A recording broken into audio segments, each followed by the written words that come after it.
Hi and welcome back to the channel. What you are looking at here are 1980s aerial photos of a factory in Meadowbank on the Parramatta River and next to the train line. I worked there from 1990 to 2000, and during its peak years of the 1970s and 80s, the company was responsible for supplying combat communications equipment for the Defence Force. But there is much more to the site than just this, so let's take a quick look at its history.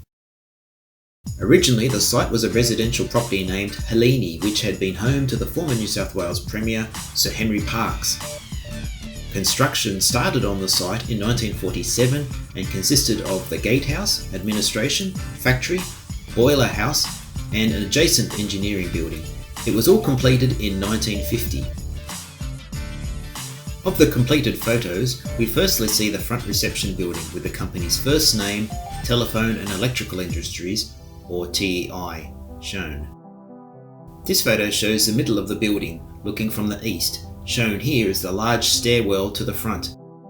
Shown here is the original name and logo of the company with a large crown on top, celebrating the Queen's very first visit to Australia in 1954. At night and lit up, it could be seen across the river. Here, the adjacent building directly in front of the reception structure is being built. It later served as the administration building for GEC Marconi, who also shared the site. Entering the site, this picture looks upon the first of many docks, with a first aid office in the building to the right, and a milkman making his way down the driveway there. And continuing further inside, the next picture shows the large central staircase with a grass garden directly outside that later became a car park. Here we see the eastern side of the building as taken from the north. Note the large grass area in the middle was changed into a car park to supplement the original car park shown to the far left. And that's a Parramatta River in the background. Now for some interior photos. Unfortunately, I'm not as familiar with the processes and machinery shown here as they are well before my time there, though I will include a more or less full history of the site in the notes below. This colour photo is from my era and shows electronic circuit board assembly stations with a large pick-and-place machine in the centre. Now for some of the staff photos. This one was taken in mid-1990. The photo was taken on the grassy area outside Dock 1, with the main driveway leading downwards at the front and the first aid office to the rear. Note some of the new products on the benches to the back of the photo. This was probably for the launch of Project Raven, the site's largest production project. The next two photos were taken in 1997 and show a much smaller total workforce. The photos were taken in the same spot but facing the other direction this time. The last staff photo is from 1998 and is also in the same location as the previous one. Finally, here are some photos I took myself in the year 2000, shortly before my retrenchment. They were scanned paper photos, so the quality isn't the best. First up, we see the front entrance with a gatehouse to the right of the entry, which is behind that blue Kingswood. Here is the large staircase that occupied the large structure to the front of the previous external photos. There were 3 levels inside the building. Here we are looking down on the main driveway outside docks 3 and 4 from a rooftop access where we frequently had lunch. And here is what that area looked like, with large water pump machines in the background.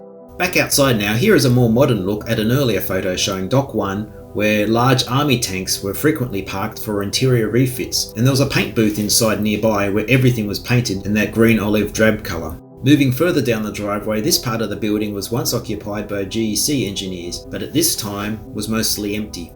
And now, just turning around for the next picture, you can see that large stairwell tower behind those amber windows.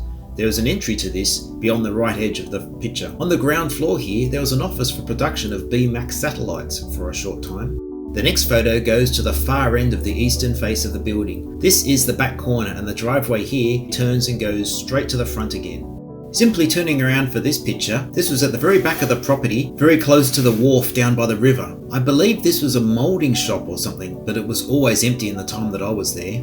Looking down from one of the balconies, this picture shows the driveway as it leads to the very front and is parallel to the train line. Now walking down to the middle car park area, which was used mainly by GEC staff, we see the large engineering building that served as the GEC administration building in the far background. And to the left here was a large water tank inside this building for sonar equipment testing. Going back inside the main building, this is the lunchroom on the second level. This was the only company I worked for that had a fully catered cafeteria. Just outside the entry to the lunchroom was this series of honour roll plaques where employees working here for over 21 years had their names added to the board. Such people were known as members of the 21 Club.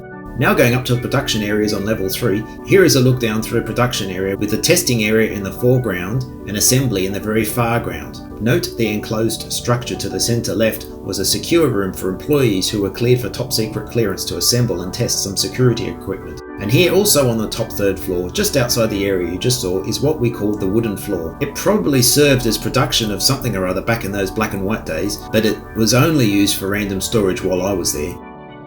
And here is where the end starts. The company was bought by British Aerospace and was merged with another facility in North Ryde, meaning redundancies for all. I finished up in late 2000, and soon after the site was put on the market, later to be knocked down for apartments. Here are some of the photos of the demolition, which I took on a visit in 2002. I returned to the site years later in 2007 for a drive through the newly constructed apartment buildings. Here is what that looked like.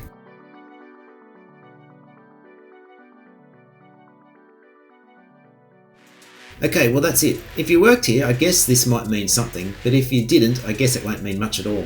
If you did work here and you recall any further information to the things I got wrong or have missed, please let me know. My memory is a bit rusty after all these decades.